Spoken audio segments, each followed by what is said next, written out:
मंत्री जी हमारे बीच, हार्दिक अभिनंदन, स्वागत, गर्व का क्षण, उल्लास का क्षण, हर्ष का क्षण, आनंद का क्षण।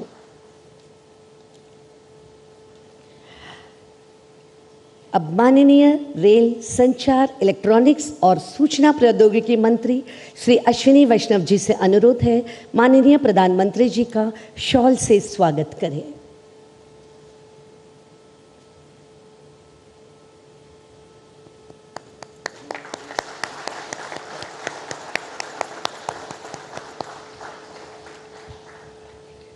आज का दिन एक ऐतिहासिक दिन है।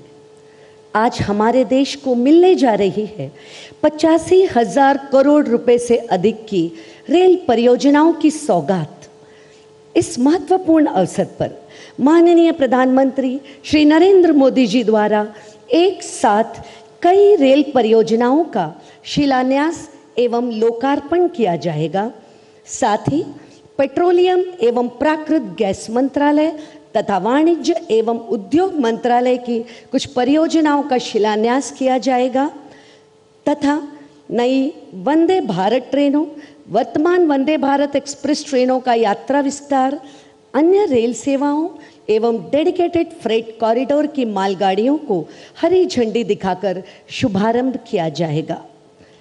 अब माननीय रेल, संचार, इलेक्ट्रॉनिक्स और सूचना प्रौद्योगिकी मंत्री श्री अश्विनी वैष्णव जी से अनुरोध है, अपना स्वागत संबोधन प्रस्तुत करें।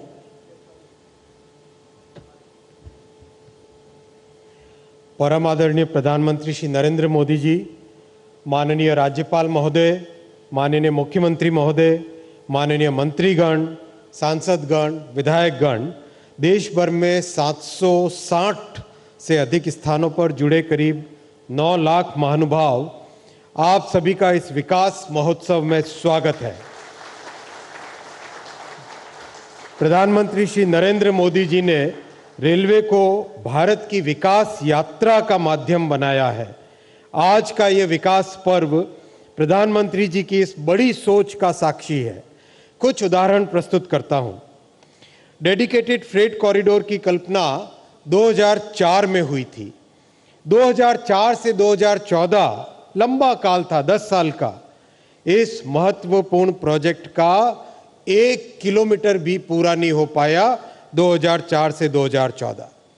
2014 में प्रधानमंत्री श्री नरेंद्र मोदी जी ने देश की जिम्मेदारी संभाली। देश की जिम्मेदारी संभालते ही फ्रेट कॉरिडोर पर फोकस किया, काम में तेजी आई और देखते ही देखते ये प्रोजेक्ट जमीन पर दिखने लगा। 2014 से 2024 के इन 10 वर्षों में, देखिए वो भी 10 वर्ष थे, ये भी 10 वर्ष, इन 10 वर्षों में प्रधानमंत्री श्री नरेंद्र मोदी जी ने 2,500 किलोमीटर का फ्रेट कॉरिडोर बनाया। फर्क साफ है, 2004 से 2014 0 किलोमीटर, 0 किलोमीटर, 2014 से 2024 2,500 किलोमीटर से ज्यादा। आज प्रतिदिन 300 से अधिक गाड़ियां इस फ्रेट कॉरिडोर पे चल रही है और उसका लाभ पूरे देश को मिल रहा है। उत्तर भारत के सभी राज्य, चाहे पंजाब हो, हरियाणा हो, जम्मू कश्मीर हो, हिमाचल हो, उत्तर प्रदेश हो, उत्तराखंड हो, इन सब को आज, राजस्थान हो, इन सब को आज पश्चिमी तट के सी पोर्ट से, समुद्री बंदरगाहों से सीमलेस कनेक्टिविटी मिली है। विकसित भारत की कल्पना में टेक्नोलॉजी का बड़ा महत्व है। मैं दूसरा उदाहरण दूंगा। डेडिकेटेड फ्रेट कॉरिडोर के इस ऑपरेशन कंट्रोल सेंटर में आधुनिक टेक्नोलॉजी का उपयोग हुआ है। भविष्य की रेलवे की झलक इस फ्रेट कॉरिडोर के कंट्रोल सेंटर में दिखाई देती है। इस एक अकेले कंट्रोल सेंटर से 1,500 किलोमीटर के फ्रेट कॉरिडोर को एक ही जगह से संचालित किया जाएगा। एक एक इलेक्ट्रिकल पोल, एक एक सिग्नल, एक एक ट्रैक की पॉइंट मशीन, सभी की व्यवस्था, सभी का कंट्रोल इस एक फ्रेट कंट्रोल से होता है। मैं तीसरा उदाहरण दूंगा टेक्नोलॉजी का और प्रधानमंत्री जी की विराट सोच का। Digitally controlled station. आज माननीय प्रधानमंत्री जी करीब 2500 से ज़्यादा डिजिटली कंट्रोल्ड रेलवे स्टेशंस का लोकार्पण करेंगे। डिजिटल कंट्रोल से स्टेशंस की सेफ्टी कई गुने बढ़ जाती है। 2014 से पहले हर वर्ष मात्र 40-50 स्टेशन को डिजिटल कंट्रोल में अपग्रेड करते थे। आज माननीय प्रधानमंत्री जी हर वर्ष 400 से 500 यानी 10 गुने अधिक काम प्रधानमंत्री जी के नेतृत्व में डिजिटल कंट्रोल का हो रहा है। ये 3 उदाहरण आपके सामने रखे माननीय प्रधानमंत्री जी। आज आप कई factory, workshop, good shade, Gati शक्ति कार्गो टर्मिनल, जन औषधि केंद्र, वन स्टेशन वन प्रोडक्ट का भी लोकार्पण करेंगे। कुछ ऐसे अच्छे उदाहरण भी हैं जो लोक रुचि के हैं। कई जगह कोच को रेस्टोरेंट में कन्वर्ट किया गया है। ऐसे करीब 40 कोच रेस्टोरेंट भी माननीय प्रधानमंत्री जी आज आप लोकार्पण करेंगे।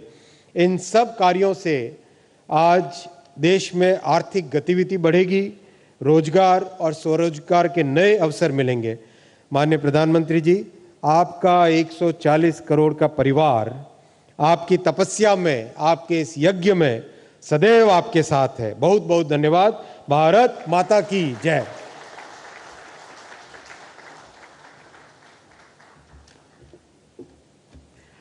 धन्यवाद आदरणीय रेल मंत्री महोदय। मान्यवर, आज माननीय प्रधानमंत्री श्री नरेंद्र मोदी जी के कर कमलों द्वारा कई महत्वपूर्ण परियोजनाओं का राष्ट्र को समर्पण एवं शिलान्यास होने जा रहा है। अब हमारा माननीय प्रधानमंत्री श्री नरेंद्र मोदी जी से विनम्र निवेदन है कि अपने कर कमलों से रिमोट का बटन दबाकर पट्टिकाओं का अनावरण कर विकास परियोजनाओं का शिलान्यास एवं लोकार्पण करें।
धन्यवाद माननीय प्रधानमंत्री महोदय।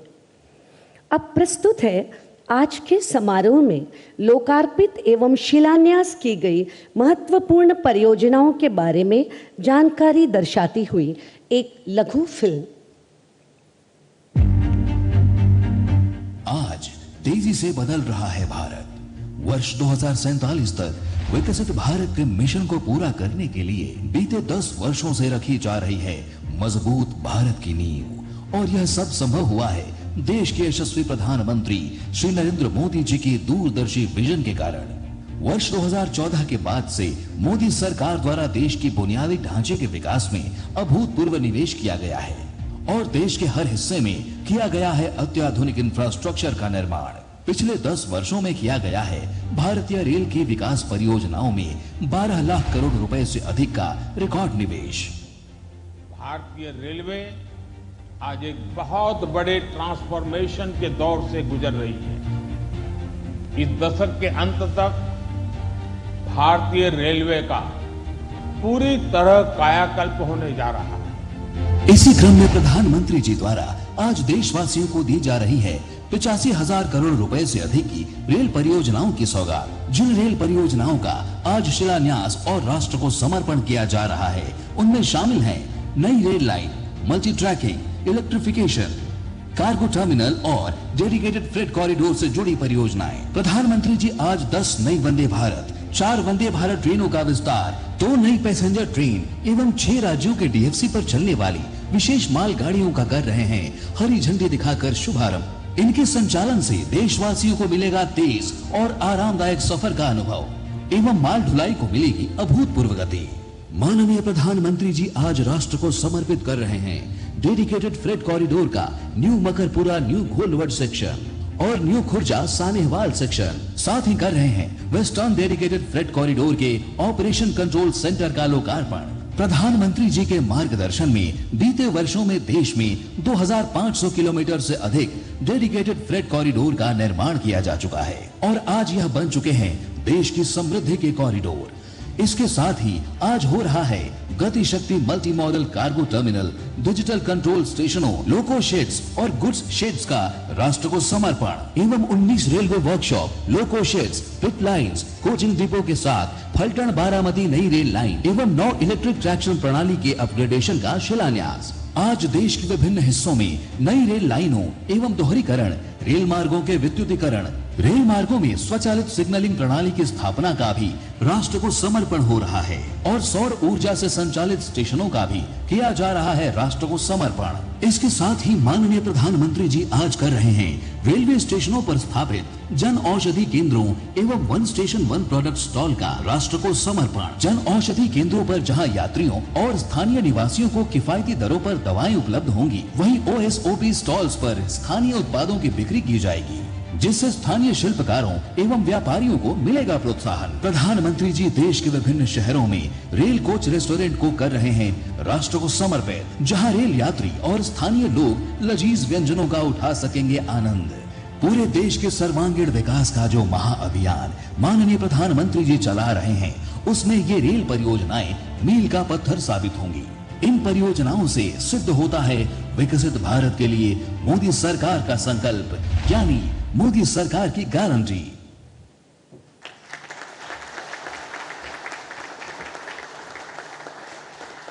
धन्यवाद इस सूचनाप्रद लघु फिल्म के लिए। अब हमारा माननीय प्रधानमंत्री श्री नरेंद्र मोदी जी से विनम्र निवेदन है कि 10 नई वंदे भारत एक्सप्रेस ट्रेन सहित 4 वंदे भारत एक्सप्रेस ट्रेनों के यात्रा विस्तार, अन्य रेल सेवाओं एवं डेडिकेटेड फ्रेट कॉरिडोर की मालगाड़ियों को हरी झंडी दिखाकर शुभारंभ करें।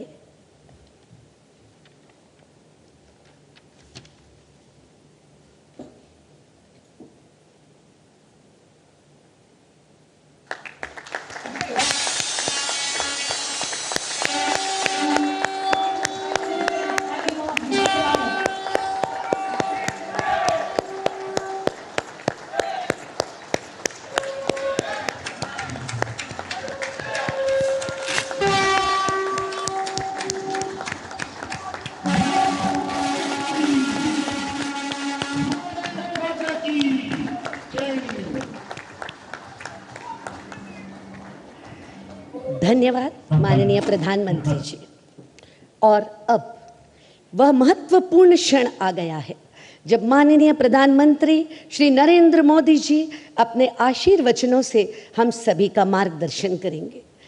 माननीय प्रधानमंत्री महोदय से विनम्र अनुरोध है, अपने बहुमूल्य संबोधन से हमें अनुग्रहित करें।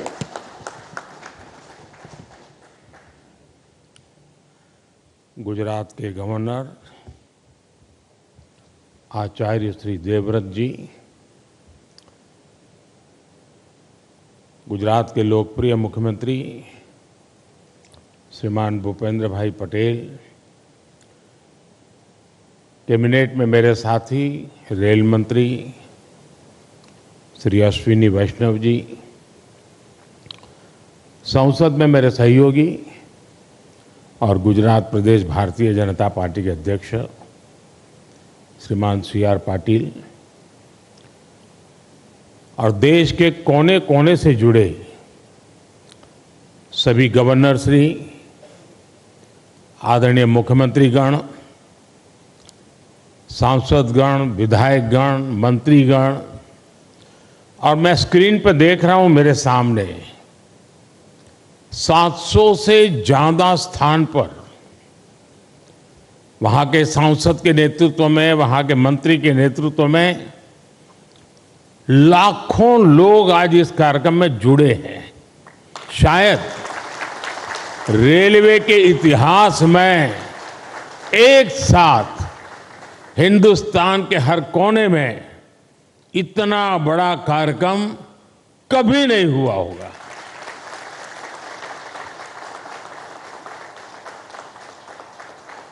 सौ साल में पहली बार हुआ ये कार्यक्रम होगा। मैं रेलवे को भी इस भव्य आयोजन के लिए बहुत बहुत बधाई देता हूं।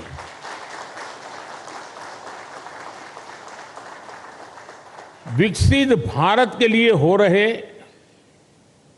नवनिर्माण का लगातार विस्तार हो रहा है। देश के कोने कोने में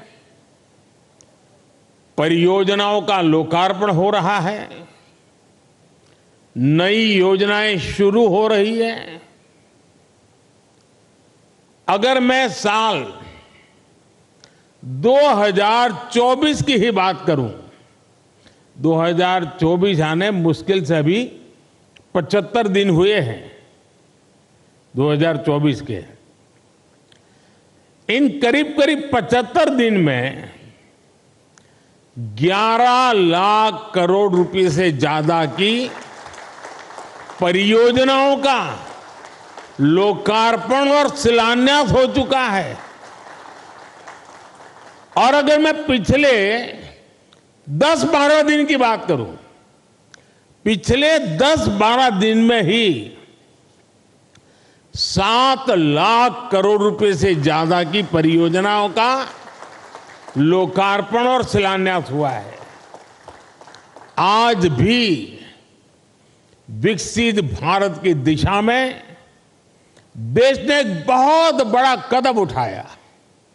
इस कार्यक्रम में अब यहां 1 लाख करोड़ रुपए से ज्यादा की परियोजनाओं का और लोकार्पण और शिलान्यास हुआ है। और आप देखिए, आज 85,000 करोड़ रुपए, 85,000 करोड़ रुपए से अधिक से सिर्फ और सिर्फ रेलवे के प्रोजेक्ट देश को मिले हैं। और इसके उपरांत समय का अभाव रहता है मुझे, विकास में मैं गति को धीमी नहीं होने देना चाहता, और इसलिए आज रेलवे के ही कार्यक्रम में एक और कार्यक्रम जुड़ गया है पेट्रोलियम वालों का।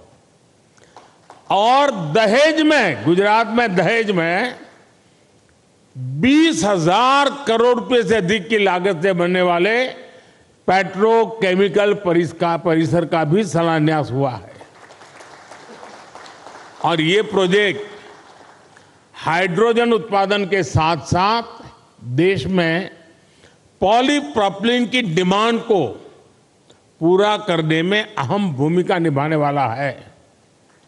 आज ही गुजरात और महाराष्ट्र में एकता मॉल्स का भी शिलान्यास हुआ है। ये एकता मॉल्स भारत के समृद्ध कुटीर उद्योग, हमारे हस्तशिल्प, हमारा वोकल फॉर लोकल का जो मिशन है, उसको देश के कोने कोने तक ले जाने में सहायक होगा। और उसमें एक भारत श्रेष्ठ भारत की नींव को भी मजबूत होते हम देखेंगे। मैं इन परियोजनाओं के लिए देशवासियों को बधाई देता हूं, और मैं मेरे नौजवान साथियों से कहना चाहता हूं, भारत एक युवा देश है, बहुत बड़ी तादाद में युवा रहते हैं देश में। मैं खास तौर पर मेरे युवा साथियों से कहना चाहता हूं, आज जो लोकार्पण हुआ है वो आपके वर्तमान के लिए है, और आज जो शिलान्यास हुआ है वो आपके उज्जवल भविष्य की गारंटी लेकर के आया है। साथियों, आजादी के बाद की सरकारों ने राजनीतिक स्वार्थ को जिस तरह प्राथमिकता दी और उसकी बहुत बड़ी शिकार भारतीय रेल रही है।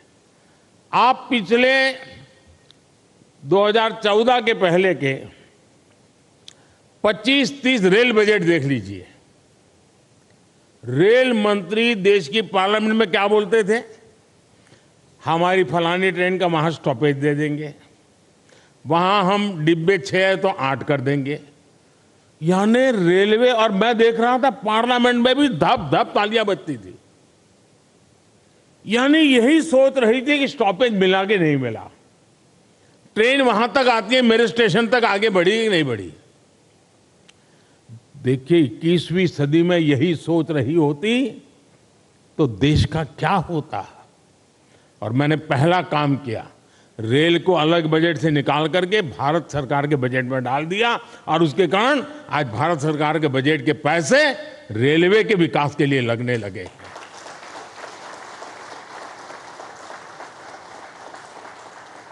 पिछले दिनों देखा है इन दशकों में समय की पाबंदी, आपने हालत देखा है। ट्रेन पर मेन लोग ये नहीं देखने जाते थे किस प्लेटफॉर्म पर कौन सी ट्रेन है, लोग ये देखते हैं कितनी लेट है। यही कार्यक्रम है घर से, क्योंकि उस समय मोबाइल तो था नहीं, स्टेशन पे जाकर के देखना कि भाई कितनी लेट है। रिश्तेदारों को कहते भाई रुके रहो, पता नहीं ट्रेन कब आएगी, वरना घर वापस जाकर के फिर आएंगे। ये रहता था। स्वच्छता की समस्या, सुरक्षा, सहूलियत, हर चीज पैसेंजर के नसीब पर छोड़ दी गई थी। 2014 में देश में, आज से 10 साल पहले, नॉर्थ ईस्ट के 6 राज्यों ऐसे थे जहां की राजधानी हमारे देश की रेलवे से नहीं जुड़ी थी। 2014 में देश में 10,000 से ज्यादा ऐसे रेल फाटक थे, 10,000 से ज्यादा, जहां कोई व्यक्ति नहीं था, लगातार एक्सीडेंट होते थे और उसके कारण हमारे होनहार बच्चों को, नौजवानों को हमें खोना पड़ता था। 2014 में देश में सिर्फ 35% रेल लाइनों का इलेक्ट्रिफिकेशन हुआ था। पहले की सरकारों के लिए रेल लाइनों का दोहरीकरण भी उनकी प्राथमिकता में ही नहीं था। इस परिस्थिति में हर पल कौन मुसीबतें झेल रहा था, कौन परेशानियों में पीसा जाता था? हमारे देश का सामान्य मानवी, मध्यम वर्ग का परिवार, भारत का छोटा किसान, भारत के छोटे उद्यमी। आप याद करिए, रेलवे रिजर्वेशन, उसकी भी क्या हाल था। लंबी लंबी लाइनें, दलाली, कमीशन, घंटों का इंतजार। लोगों ने भी सोच लिया था कि अब ये हालत कभी नहीं, सबने माना था भाई रेलवे बस ऐसी है, मुसीबत है, चलो 2-4 घंटे सफर करनी है कर लेंगे, चिल्लाओ मत। यही जिंदगी हो गई थी। और मैंने तो मेरी जिंदगी ही रेल की पटरी पर शुरू की है, इसलिए मुझे भली भांति है रेल का क्या हाल था। साथियों, भारतीय रेल को उस नर्क जैसी स्थिति से बाहर निकालने के लिए जो इच्छा शक्ति चाहिए थी, वो इच्छा शक्ति हमारी सरकार ने दिखाई है। अब रेलवे का विकास सरकार की सर्वोच्च प्राथमिकताओं में से एक है। हमने 10 वर्षों में औसत रेल बजट को 2014 से पहले की तुलना में 6 गुना ज्यादा बढ़ाया है। और मैं आज देश को ये गारंटी दे रहा हूं कि अगले 5 साल में वो भारतीय रेल का ऐसा कार्यकल्प होते देखेंगे जिसकी उन्होंने कल्पना भी नहीं की होगी। आज का ये दिन इसी इच्छा शक्ति का जीता जागता सबूत है। देश का नौजवान तय करेगा उसको कैसा देश चाहिए, कैसी रेल चाहिए। ये 10 साल का काम अभी तो ट्रेलर है, मुझे तो और आगे जाना है। आज गुजरात, महाराष्ट्र, यूपी, उत्तराखंड, कर्नाटक, तमिलनाडु, दिल्ली, एमपी, तेलंगाना, आंध्र प्रदेश, बिहार, झारखंड, पश्चिम बंगाल, उड़ीसा, इतने राज्यों में वंदे भारत ट्रेनें मिल चुकी है जी। और इसी के साथ ही देश में वंदे भारत ट्रेन की सेवाओं का शतक भी लग गया है। वंदे भारत ट्रेनों का नेटवर्क अब देश के 250 से अधिक जिलों तक पहुंच चुका है। जन भावनाओं का सम्मान करते हुए सरकार वंदे भारत ट्रेनों का रूट भी लगातार बढ़ा रही है। अहमदाबाद जामनगर वंदे भारत ट्रेन अब द्वारिका तक जाएगी। और मैं तो अभी द्वारिका में जाकर के डुबकी लगा के आया हूं। अजमेर, दिल्ली, सराय रोहिल्ला वंदे भारत एक्सप्रेस अब चंडीगढ़ तक जाएगी। गोरखपुर लखनऊ वंदे भारत एक्सप्रेस अब प्रयागराज तक जाएगी। और इस बार तो कुंभ का मेला होने वाला है, तो उसका महत्व और बढ़ जाएगा। तिरुवनंतपुरम, कासरगोड वंदे भारत एक्सप्रेस मंगलुरु तक विस्तार किया गया है। साथियों, हम दुनिया भर में कहीं भी देखें, जो देश समृद्ध हुए, औद्योगिक रूप से सक्षम हुए, उनमें रेलवे की बहुत बड़ी भूमिका रही है। इसलिए रेलवे का कायाकल्प भी विकसित भारत की गारंटी है। आज रेलवे में अभूतपूर्व गति से रिफॉर्म हो रहे हैं। तेज गति से नए रेलवे ट्रैक्स का निर्माण, 1300 से ज्यादा रेलवे स्टेशनों का आधुनिकीकरण, वंदे भारत, नमो भारत, अमृत भारत जैसी नेक्स्ट जनरेशन ट्रेन, आधुनिक रेलवे इंजन और कोच फैक्ट्रियां, ये सब 21वीं सदी की भारतीय रेल की तस्वीर बदल रही है। साथियों, गति शक्ति कार्गो टर्मिनल पॉलिसी के तहत कार्गो टर्मिनल के निर्माण में गति लाई जा रही है। इससे कार्गो टर्मिनल बनने की गति तेज हुई है। लैंड लीजिंग पॉलिसी को और सरल किया गया है। लैंड लीजिंग प्रक्रिया को भी ऑनलाइन किया है। इससे काम में पारदर्शिता आई है। देश के ट्रांसपोर्टेशन सेक्टर को मजबूती देने के लिए रेलवे मंत्रालय के तहत गति शक्ति विश्वविद्यालय की स्थापना भी की गई है। हम निरंतर भारतीय रेल को आधुनिक बनाने और देश के कोने कोने को रेल से जुड़ने में जुटे हुए हैं। हम रेलवे से, नेटवर्क से मानव रहित फाटक समाप्त करके ऑटोमेटिक सिग्नलिंग सिस्टम लगा रहे हैं। हम रेलवे के 100% इलेक्ट्रिफिकेशन की तरफ बढ़ रहे हैं। हम सौर ऊर्जा से चलने वाले स्टेशन बना रहे हैं। हम स्टेशन पर सस्ती दवा वाले जन औषधि केंद्र बना रहे हैं। और साथियों, ये ट्रेनें, ये पटरियां, ये स्टेशन ही नहीं बन रहे, बल्कि इनसे मेड इन इंडिया का एक पूरा इकोसिस्टम बन रहा है। देश में बने लोकोमोटिव हो या ट्रेन के डिब्बे हो, भारत से Sri Lanka, Mozambique, Senegal, Myanmar, Sudan जैसे देशों तक हमारे ये प्रोडक्ट एक्सपोर्ट किए जा रहे हैं। भारत में बनी सेमी हाई स्पीड ट्रेनों की डिमांड दुनिया में बढ़ेगी, तो कितने ही नए कारखाने यहां लगेंगे। रेलवे में हो रहे ये सारे प्रयास, रेलवे का ये कायाकल्प नए निवेश और निवेश से नए रोजगार की भी गारंटी दे रहा है। साथियों, हमारे इन प्रयासों को कुछ लोग चुनावी चश्मे से देखने की कोशिश करते हैं।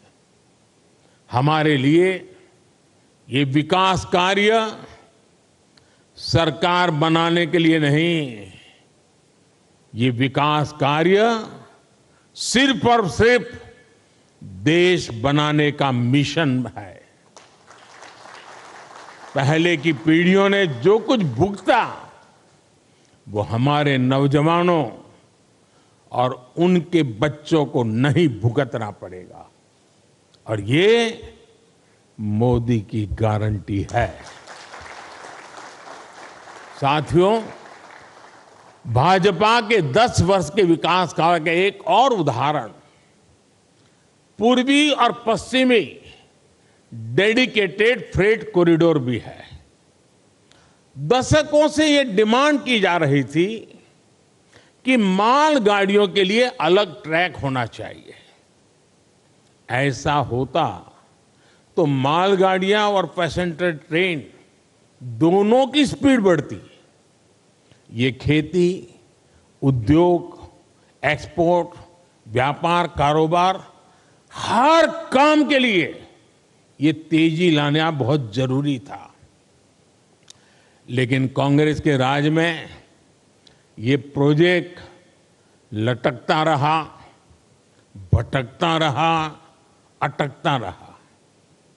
बीते 10 वर्षों में पूर्व और पश्चिम के समुद्री तट को जोड़ने वाला ये फ्रेट कॉरिडोर करीब करीब पूरा हो चुका है।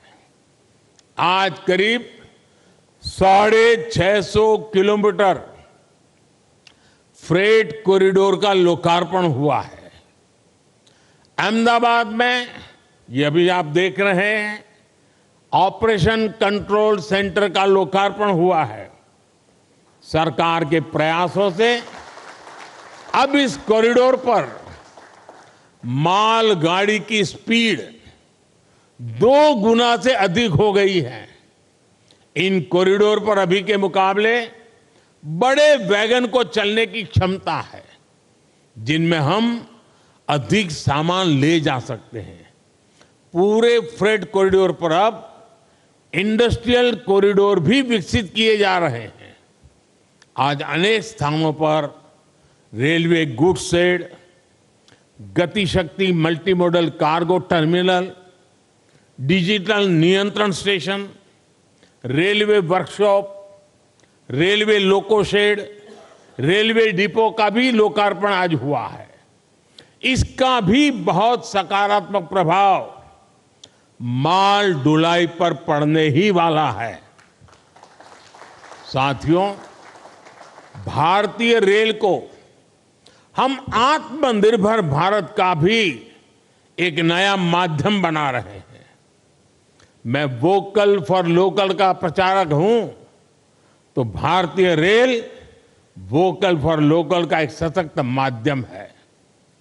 हमारे विश्वकर्मा साथियों, हमारे कारीगरों, शिल्पकारों, महिला स्वयं समूहों के स्थानीय उत्पाद अब स्टेशन पर बिकेंगे। अभी तक रेलवे स्टेशनों पर वन स्टेशन वन प्रोडक्ट के 1500 स्टॉल खुल चुके हैं। इसका लाभ हमारे हजारों गरीब भाई बहनों को हो रहा है। साथियों, मुझे खुशी है कि भारतीय रेलवे आज विरासत भी विकास भी इस मंत्र को साकार करते हुए क्षेत्रीय संस्कृति और आस्था से जुड़े पर्यटन को भी बढ़ावा दे रही है। आज देश में रामायण सर्किट, गुरु कृपा सर्किट, जैन यात्रा पर भारत गौरव ट्रेनें चल रही है। यही नहीं, आस्था स्पेशल ट्रेन तो देश के कोने से श्री राम भक्तों को अयोध्या तक ले जा रही है। अब तक करीब 350 आस्था ट्रेनें चली हैं और इनके माध्यम से 4.5 लाख से ज्यादा श्रद्धालुओं ने अयोध्या में रामलला के दर्शन किए। साथियों, भारतीय रेल आधुनिकता की रफ्तार पर ऐसे ही तेजी से आगे बढ़ती रहेगी और ये मोदी की गारंटी है। सभी देशवासियों के सहयोग से विकास का ये उत्सव भी निरंतर जारी रहेगा। एक बार फिर मैं सभी मुख्यमंत्रियों का, गवर्नर जी का और इन 700 से अधिक स्थान पर जो इतनी बड़ी तादाद में लोग खड़े बैठे हैं, कार्यक्रम में आए हैं, और सुबह 9, साढ़े 9 बजे ये कार्यक्रम करना कोई सरल काम नहीं है, लेकिन देश का जनमानस विकास के साथ जुड़ गया है और इसीलिए ये नजारा देखने को मिल रहा है। जो इतनी बड़ी तादाद में आज आए हैं, इस कार्यक्रम में शरीक हुए, 700 से अधिक जिलों में ये विकास की एक नई लहर उनको अनुभव हो रही है। मैं आप सबका बहुत बहुत धन्यवाद करता हूं और मैं आप सबकी विदाई लेता हूं। नमस्कार।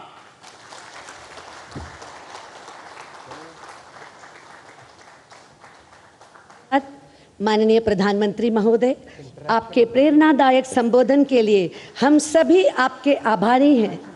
एक बार फिर बहुत बहुत धन्यवाद।